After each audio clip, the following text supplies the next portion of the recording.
Hey everybody, let's go ahead and get into mechanics of a bench press and technique. So, we always want to make sure that we have a secure bar that we're going to be able to work with, being able to get at least 12 to 20 reps of good technique before we apply weight. It's important to get the technique down before you start loading that sucker up to reduce injury and just to make sure the right muscles are activating when you're learning how to do the bench press. If you're activating the wrong muscles, in the future you're going to get heavy and you're going to pull a muscle, or one muscle is going to be down over the other one and you're going to have some muscle imbalances, and we don't want that, okay? So there's a couple different types of bars that are going to occur at the gym. You're going to have a weightlifting bar. They're a little bit skinnier. They're usually around 45 kilos here for men's and 35 kilos for women. There's also some heavier powerlifting bars which are around 55 pounds. Just make sure that you read the label here, or you can always ask if you're at a local gym or global gym. You can always ask the workers there to kind of help you out as well to spot what bars are going to be working for you.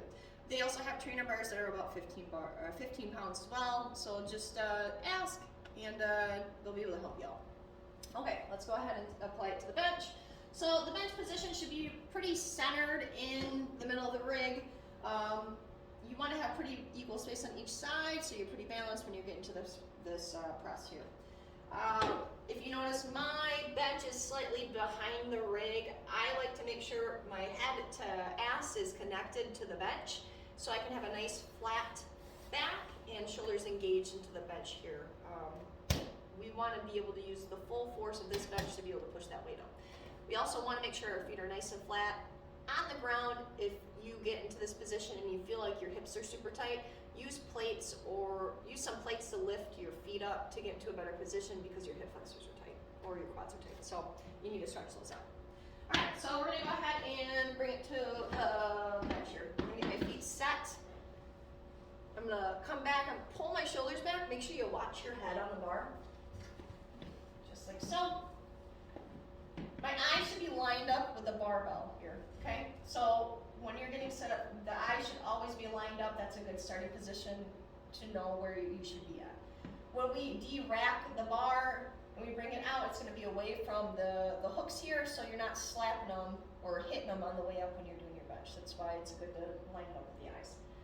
We're going to go ahead and do an overhand grip, and we're going to tuck the thumb and wrap the fingers around the barbell. When you first start off, please don't do a hook grip, because if you're not familiar with it and you're not experienced enough, you will probably drop the bar in, and you don't want to do that, okay? So make sure you have a full grip. You're going to be slightly wider than shoulder width here. You're going to go ahead and break the bar. We're twisting the bar when we get set up to pull our shoulders back into the bench. We twist, and we do not want to break from the wrist. So we twist, shoulders back. I take a deep breath in to get my feet set. Big breath out. I'm squeezing my glutes in this position, and I'm going to de-rack the bar. You want to make sure it's lined up with your nipple line when you pull it off, okay? It should be lined up, though, if your eyes are lined up with the bar in the first place. Here we go. Okay, here's my starting position. I'm going to go ahead and lower it down nice and easy for about 2 to 3 count. 1, 2, 3. Pause for about 1 to 2. 1, 2. And big breath out. And when you lower it down again, squeeze the glutes. We're taking a deep breath in. Pause. 1, 2. Big breath out. When you take a big breath out, you really squeeze your core, push your feet into the ground, and engage. Really squeeze your pecs together, okay? At the top, because you want to be punching through. And another good technique to remember is tucking your elbows slightly at a 45-degree angle is going to save your shoulders a ton of flack, because you can, over time, if you're not having the right elbow position, you will have shoulder injury. Here we go. Deep breath in. One more. Big breath out. I'm really pushing through, and then when I rack it, I'm going to run it into the rig. I'm going to push it back as far as I can before I let go of the bar, because if you're not having that sucker on there right and that rolls off on you, you are not going to feel pretty the next day. When you come up, grab the bar, watch your head when you set up, and then that would be your bench press set. I'm going to go ahead and do a front view of how the elbows should look when you're getting into this. So this is my flat back, my legs are engaged, I'm flat on the bench, my shoulders are back and extended slightly. You can have a slight rib cage extension, but for beginning, just make sure your shoulders are packed. Depending on what type of sport you're getting into, you can have more of an extension. Like in powerlifting, they really get up there to really reduce the distance from the bar so they can get their max weight. But we're just gonna go with basic technique here, okay? My fingers are wrapped. You see I'm punching through. I'm not breaking at the wrists either here. And when I tuck my elbows, you notice I'm tucking them down a little bit and lining up with my mid chest here. And then when I come through or push through, my arm is lined back up with my shoulders. So if you notice, it's a slight little bit of like a half moon. So half moon it, tucking the elbows and pushing through into the bench.